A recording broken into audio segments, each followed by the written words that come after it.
Okay. सो इस video में हम लोग डेटाबेस को समझेंगे। डेटाबेस क्या है, डेटाबेस मैनेजमेंट सिस्टम क्या है, ये सब चीज़ को समझते हैं। बिल्कुल क्रिस्टल क्लियर करके समझाने की कोशिश करता हूँ। तो पहले समझते हैं डेटाबेस क्या है ना। ये ज़्यादा कुछ नहीं, सेट ऑफ डेटा को ही डेटाबेस बोलते हैं, है ना। Collection of data, collection of data of what. तो कोई भी एंटिटी इमेजिन करो, लेट से एम्प्लॉय एक एंटिटी है। सो एम्प्लॉय रिलेटेड जो भी इंफॉर्मेशन आपके पास है, जैसे कि एम्प्लॉय का नेम, एम्प्लॉय का एम्प्लॉय कोड, इसका एड्रेस, है ना, और भी इसका कुछ पेरोल रिलेटेड जो इन्फॉर्मेशन है, कुछ लोन रिलेटेड इन्फॉर्मेशन यदि हो, है ना, एम्प्लॉय का लीव रिलेटेड जो इन्फॉर्मेशन है। सो एक एम्प्लॉय से रिलेटेड ये इतने सारे जो इन्फॉर्मेशन है, इसको एम्प्लॉय डेटाबेस बोल सकते हैं हम लोग। सिमिलरली यदि मैं कस्टमर की बात करूं, सो कस्टमर से रिलेटेड जो भी इंफॉर्मेशन है, जैसे कि अगेन कस्टमर का नाम क्या है, इसका शिपिंग और बिलिंग एड्रेस क्या है, ठीक है, कस्टमर ने क्या प्रोडक्ट को ऑर्डर किया है, सो कस्टमर का order data. So anything with respect to customer is called customer database. So database कुछ नहीं बल्कि कलेक्शन ऑफ डेटा है ना। और ये डेटाबेस को मैनेज करने के लिए जो सॉफ्टवेयर का यूज़ करेंगे हम लोग, वो सॉफ्टवेयर को बोलते हैं डेटाबेस मैनेजमेंट सिस्टम, ठीक है। सो डेटाबेस मैनेजमेंट सिस्टम क्या हो गया, ये वो सॉफ्टवेयर है जो आपको डेटा को मैनेज करने में मदद करेगा। मैनेज करने का क्या मतलब हुआ, डेटाबेस मैनेजमेंट में क्या आएगा। सो डेटाबेस मैनेजमेंट में डेटा को स्टोर करना, ठीक है, डेटा को रीड करना, डेटा को अपडेट करना, डिलीट करना, ये सारे कॉमन ऑपरेशंस हैं जो हम लोग डेटाबेस पे परफॉर्म करना चाहेंगे। तो जो भी हमारे पास DBMS सॉफ्टवेयर्स है ना, वो सॉफ्टवेयर आपको हेल्प करेगा ये सारे ऑपरेशंस को हैंडल करने में, ठीक है। और ये ऑपरेशंस इतना इम्पॉर्टेंट है कि हमें डेडिकेटेड सॉफ्टवेयर का यूज़ करना पड़ता है। यदि हमारे पास डेडिकेटेड डेटाबेस मैनेजमेंट सॉफ्टवेयर नहीं होते तो ये सारे ऑपरेशंस को हैंडल करने में हमें बहुत दिक्कत होता। जैसे क्वेश्चन ये है, क्या हम लोग बिना कोई डेडिकेटेड डेटाबेस मैनेजमेंट सिस्टम का हम लोग डेटा स्टोर नहीं कर सकते? क्या कर सकते हैं ना। आप नोटपैड में कोई फाइल बना लो, ठीक है, और एक नोटपैड के फाइल में भी आप चाहो तो अपना डेटा को स्टोर करके रख सकते हो। यदि आप बिल्कुल एक छोटू सा एप्लीकेशन बनाना हो जहाँ पे बहुत ज़्यादा डेटा रीड राइट ऑपरेशंस बहुत ज़्यादा नहीं होना है, छोटा सा 1-2 लाइन का इन्फॉर्मेशन स्टोर करके रख लेना है, तो आप एक टेक्स्ट फाइल बना लो और उस टेक्स्ट फाइल में डेटा को स्टोर कर लो, है ना। ऑब्जेक्टिव क्या है कि हमें डेटा कहीं न कहीं स्टोर करना है, ठीक है। अब डेटा का वॉल्यूम यदि बहुत ज़्यादा हो तो हमें डेडिकेटेड सॉफ्टवेयर यूज़ करना पड़ता है। और मैं तो सिर्फ ये 4 ऑपरेशंस बताया हूँ, डेटा रिलेटेड और भी कई सारे ऑपरेशंस होते हैं। जैसे यदि मुझे डेटा को कंट्रोल करना हो कि सर्टेन पार्ट ऑफ डेटा कुछ यूजर्स को दिखलाना है, कुछ यूजर्स को नहीं दिखाना है, कुछ यूजर को मुझे परमिशन देना है कि डेटा को अपडेट कर सके, कुछ यूजर्स को परमिशन देना है कि डेटा अपडेट नहीं कर सके, डेटा को मुझे टाइम टू टाइम डेटा का बैकअप लेना हो, है ना। यदि डिजास्टर ऐसा कुछ हो गया है तो बैकअप से वापस मैं उसको रिस्टोर कर पाऊँ। सो डेटाबेस से रिलेटेड जितने भी डिफरेंट टाइप के ऑपरेशंस हो सकते हैं, ये सारे के सारे ऑपरेशंस हैंडल करने के लिए डेडिकेटेड डेटाबेस मैनेजमेंट सिस्टम की आवश्यकता पड़ती है। अब समझते हैं कि इस लिस्ट में कौन कौन से सॉफ्टवेयर हमारे पास अवेलेबल है। तो कुछ पॉपुलर एप्लीकेशन का नाम बताता हूँ, जैसे माई सिक्वेल, ये एक डेटाबेस मैनेजमेंट सिस्टम है, ये एक सॉफ्टवेयर है।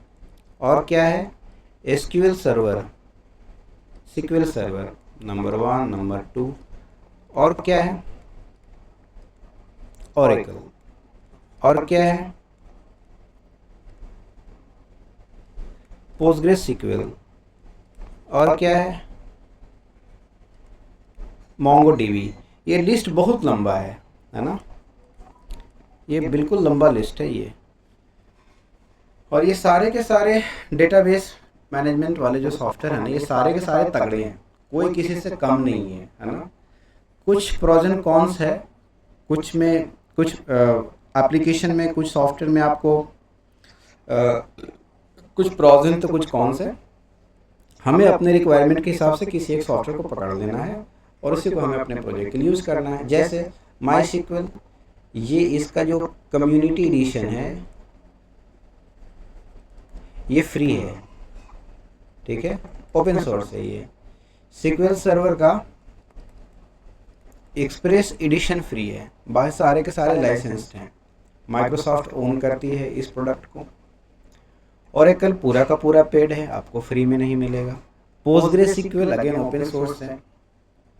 तो हमें देखना है कि हमारा डेटा वॉल्यूम क्या होने वाला है, और जो फ्री में मुझे मिल जा रहा है, जो ओपन सोर्स है, यदि उससे मेरा काम चल जाता है तो हम लोग ऑफ कोर्स क्यों पैसे खर्च करेंगे, ठीक है।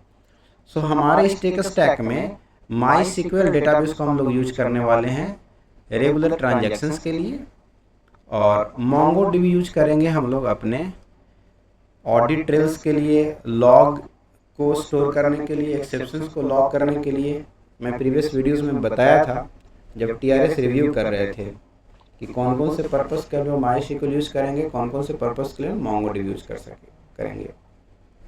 ओके, सो यहाँ तक आपको समझ में आया कि ये सारे पॉपुलर डेटाबेस मैनेजमेंट सिस्टम, ये सारे सॉफ्टवेयर अवेलेबल हैं, और मुझे डेडिकेटेड सॉफ्टवेयर यूज़ करना पड़ेगा डेटाबेस को मैनेज करने के लिए, because of the volume of the data और the type of operation we are going to perform over the data, ठीक है। सो डेटाबेस और डेटाबेस मैनेजमेंट सिस्टम, दो चीज़ समझ में आया आप लोग को, डेटाबेस एंड डीबीएमएस। इसमें एक और चीज़ है जो आप लोग को समझना होगा, वो है सीक्वल। सीक्वल क्या है? आप देख रहे होंगे कई सारे सॉफ्टवेयर के साथ में सीक्वल वर्ड लगा हुआ भी है। जैसे यहाँ पे देखो सीक्वल वर्ड लिखा हुआ है, यहाँ पे सीक्वल वर्ड लिखा हुआ है, यहाँ पे सीक्वल वर्ड लिखा हुआ है ना? तो आप समझते हैं ये सीक्वल क्या है? सीक्वल जिसका मतलब होता है structured query language, structured query language, ठीक है। नाम से ही पता चल रहा है कि ये एक लैंग्वेज है ना? सो देखो, इससे आपको पता चलेगा कि डेटाबेस मैनेजमेंट कितना बड़ा टास्क है। सो बेसिकली डेटाबेस में या डेटाबेस रिलेटेड जो भी हमें ऑपरेशंस परफॉर्म करने हैं, वो ऑपरेशंस परफॉर्म करने के लिए हमारे पास डेडिकेटेड एक लैंग्वेज है, और उस लैंग्वेज का ही नाम है सीक्वल। तो हम लोग सीक्वल लैंग्वेज को यूज करके डेटाबेस के ऊपर अपने ऑपरेशंस को परफॉर्म करेंगे, ठीक है।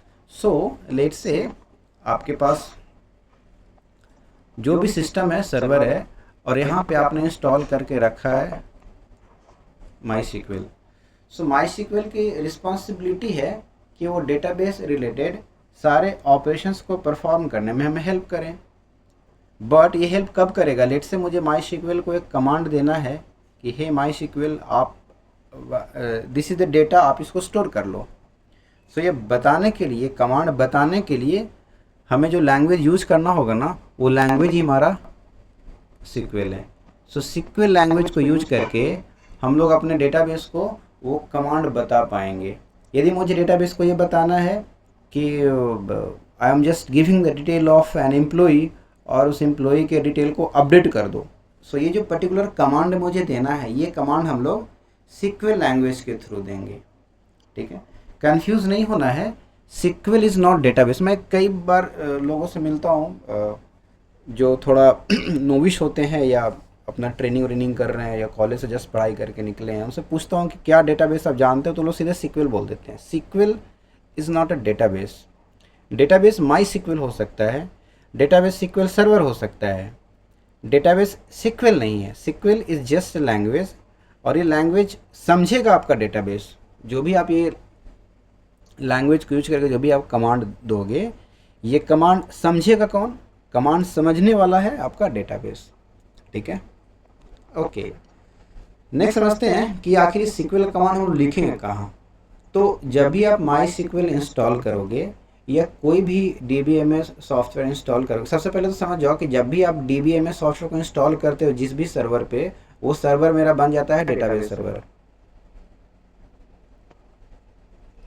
डेटाबेस सर्वर, कंफ्यूज नहीं होना है। कोई भी सिस्टम जिस पे आप कोई भी डेटाबेस इंस्टॉल कर दो, तो लेट से ये एक मेरा सर्वर है और ये सर्वर पे हमने माई सीक्वल इंस्टॉल कर दिया। आप जैसे ही माई सीक्वल इस पर इंस्टॉल करोगे, आप इस सर्वर को, इस सिस्टम को डेटाबेस सर्वर बोलना स्टार्ट कर दो, कोई दिक्कत नहीं है। सो डेटाबेस सर्वर मतलब है server, A system, a computer, A laptop जहाँ पे माई सीक्वल इंस्टॉल है। ठीक है, नाउ माई सीक्वल इंस्टॉल हो चुका है, अब मुझे सीक्वल का कमांड लिखना है। तो सीक्वल कमांड लिखने के लिए ऑफ कोर्स आपके पास एक एडिटर होना चाहिए, है ना। So you must have an editor जहाँ पे आप सीक्वल का कमांड लिख सको। तो जब माई सीक्वल आप इंस्टॉल करोगे ना, तो आपके पास एक साथ में एक और भी सॉफ्टवेयर इंस्टॉल होगा, उसका नाम है माई सीक्वल वर्कबेंच। ठीक है, अगेन माई सीक्वल वर्कबेंच कोई डेटाबेस नहीं है, this is just an editor. और इस वर्कबेंच वाले सॉफ्टवेयर में ना आप सीक्वल का कमांड लिख पाओगे, और अल्टीमेटली ये जो एडिटर है ये कनेक्टेड होगा डेटाबेस से। तो जैसे ही आप सीक्वल का कमांड वर्कबेंच में लिखोगे, उसको एग्जीक्यूट करोगे, तो वो कनेक्टिविटी के थ्रू वो कमांड पहुंचेगा माई सीक्वल तक, और माई सीक्वल उसको समझेगा और जो भी प्रोसेसिंग करना उस कमांड का प्रोसेसिंग कर लेगा। सिमिलरली यदि आप सीक्वल सर्वर इंस्टॉल करते हो, तो आपके सिस्टम में साथ में एक और एडिटर इंस्टॉल होगा जिसको बोलते हैं सीक्वल सर्वर मैनेजमेंट स्टूडियो। तो सीक्वल सर्वर मैनेजमेंट स्टूडियो को यूज़ करके अगेन आप सीक्वल का कमांड को लिख पाओगे। लिस्ट में जैसे वर्कबेंच और SSMS है ना, ऐसे करके जो भी डेटाबेस आप इंस्टॉल करेंगे, तो वो डेटाबेस के साथ में एक एडिटर इंस्टॉल हो जाता है। बट मान लेते हैं कि आपके पास कोई एडिटर नहीं भी हो, तो मार्केट में कई सारे ओपन सोर्स एडिटर पड़े हुए हैं, वो एडिटर किसी भी डेटाबेस के साथ कनेक्ट हो सकता है। एक बहुत ही पॉपुलर एडिटर है जिसका नाम है dbeaver। ठीक है, ये again this is just an editor. इस एडिटर को यूज करके आप चाहो तो माई सीक्वल से कनेक्ट हो सकते हो, या आप चाहो तो सीक्वल सर्वर से भी कनेक्ट हो सकते हो, या आप चाहो तो कोई और भी डेटाबेस के साथ आप इसको कनेक्टिविटी कर सकते हो। ठीक है, so SQL can be written anywhere, इधर ऑन दिस वर्कबेंच और SSMS और dbeaver, और सीक्वल को समझेगा कौन? MySQL. एक और ब्यूटी है सीक्वल के साथ क्या, कि बहुत सारे पॉपुलर जो प्रोग्रामिंग लैंग्वेज है, जैसे कि .NET फ्रेमवर्क में आपको कई सारे लैंग्वेज मिल जाएंगे। एग्जाम्पल के लिए C# हो गया, VB.NET हो गया, अदर देन .NET जैसे कि आपके पास PHP हो गया, जावा हो गया, है ना, Node.js हो गया। तो ये सारे जो पॉपुलर प्रोग्रामिंग लैंग्वेजेस हैं, इन लैंग्वेजेस के हेल्प से भी आप सीक्वल कमांड को लिखोगे, और वो सीक्वल कमांड फाइनल डेटाबेस तक पहुंचेगा और उसकी प्रोसेसिंग हो जाएगी, एग्जीक्यूशन हो जाएगा।